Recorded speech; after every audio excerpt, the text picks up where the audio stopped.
Voz interior ou memória?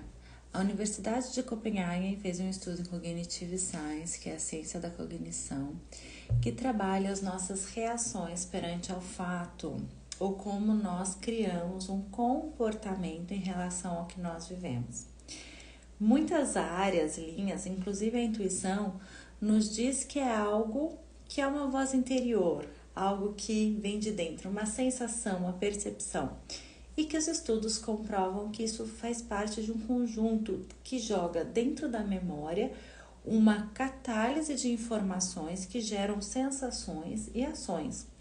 Por exemplo, quando você está experienciando uma situação que você ou vai se sentir feliz, ou vai se sentir triste, ou vai se sentir mais animado, mais aberto ou mais tenso, o que isso significa? Significa que você já esteve vivenciando essa memória, essa atividade anteriormente, e aí buscando esse leque de vivências, o seu cérebro ele vai te dar um resultado, um resumo disso. Olha, isso vai ser bom para você, isso não vai ser bom para você, isso foi uma experiência boa, isso não foi uma experiência boa. E isso pode ser a nível consciente ou inconsciente. Quando é dito a cunho inconsciente, é considerado aquela voz interna. Então, o que a gente pode dizer? Que a voz interna ela é uma intuição ou ela é uma memória?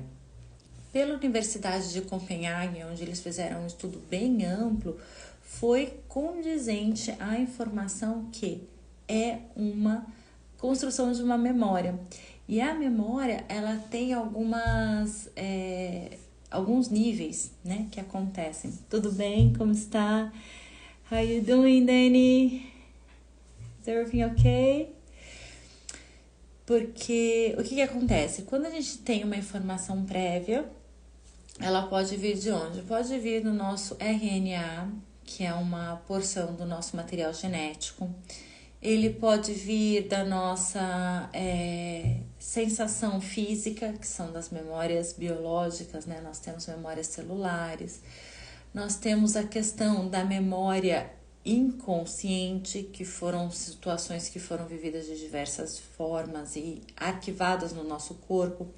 E nós vivemos várias informações, né? Por isso que a Artificial Intelligence, que é a inteligência artificial, ela diz que nosso cérebro se adapta a todas as situações de forma constante, porque nós temos já um arquivo incrível. E aí ele só traz o alerta na hora que precisa, né? Por exemplo, todos os dias tem uma mudança de temperatura.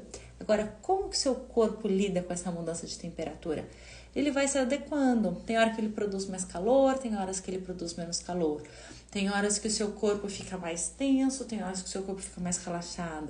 Tem horas que a sua mandíbula fica mais tensa, tem horas que a sua mandíbula fica mais relaxada. Tem horas que o seu pensamento é mais acelerado, tem horas que o seu pensamento é mais calmo. E isso a gente não percebe. Por quê? Porque é uma adequação cognitiva, física, sensorial, laboral do nosso corpo. É normal isso acontecer, né? Por exemplo, às vezes a pessoa começa a falar, você já sabe o final. Isso é intuição? Não, isso é uma memória prévia de uma informação que você já viveu, uma situação que você já viveu e se conclui dentro dessa condição.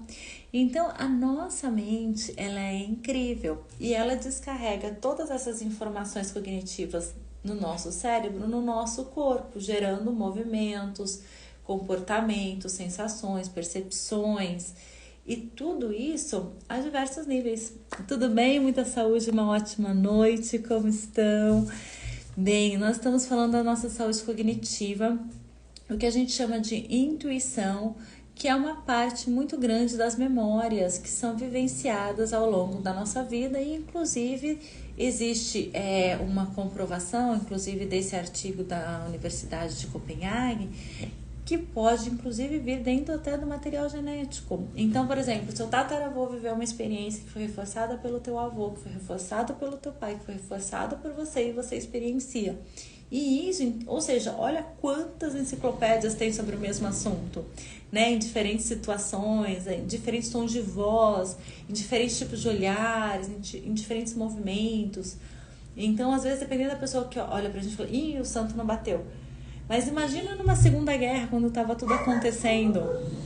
né? Aquele mesmo tom de olhar pode ter sido algo positivo ou negativo, e aí você já se retrai. Por quê? Porque é uma memória.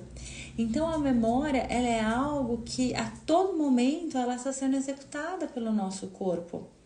E lógico, nosso cérebro processa, as nossas emoções processam, o nosso corpo processa, age, reage e se adequa. Então tudo isso é muito rico da experiência humana, né? E nós temos o nosso consciente individual e o nosso consciente coletivo, que são as informações que geralmente nos conectam a outros níveis de consciência. Então, tudo isso que a gente trabalha é muito dinâmico. E eu adorei esse artigo, eu vou colocar aqui para vocês tanto os achados da pesquisa, que foram esses, né? Assim, como a construção da memória influencia na nossa percepção, ação e reação, tanto em nível físico, cognitivo e psicoemocional, ou seja, eu me relaciono, eu ajo, eu reajo, eu me movimento, eu me construo, eu me intensifico, eu me relaxo. Como que nesses níveis o meu corpo ele vai elaborando as experiências, processando e executando todas essas funções. E isso é muito rico do ser humano, né? É muito rico desse ser que nós somos. Se vocês tiverem qualquer dúvida, qualquer sugestão para uma próxima live, para uma questão de interesse, por favor, me traga aqui. Esse artigo eu achei fantástico, foi meu artigo de final de noite, eu trouxe aqui para compartilhar com vocês. A Universidade de Copenhagen é uma das mais referenciadas em relação a nível de inteligência artificial, né? E estudos da cognição, então traz material muito rico para nós. E o que vocês tiverem de interesse, vocês podem me passar. Peço para vocês que curtem, compartilhem, tragam mais pessoas para viver essa vida saúde e consciência. Tudo acontece aqui em Taubaté, Texas. É moto, cachorro, tudo vai acontecendo aqui, mas é muito bom. É bom manter também a vida natural, né, do jeito que ela é. Uma ótima noite, muita saúde e gratidão. Tudo bem, Tainá? Boa noite, Diogo, tudo de bom para vocês.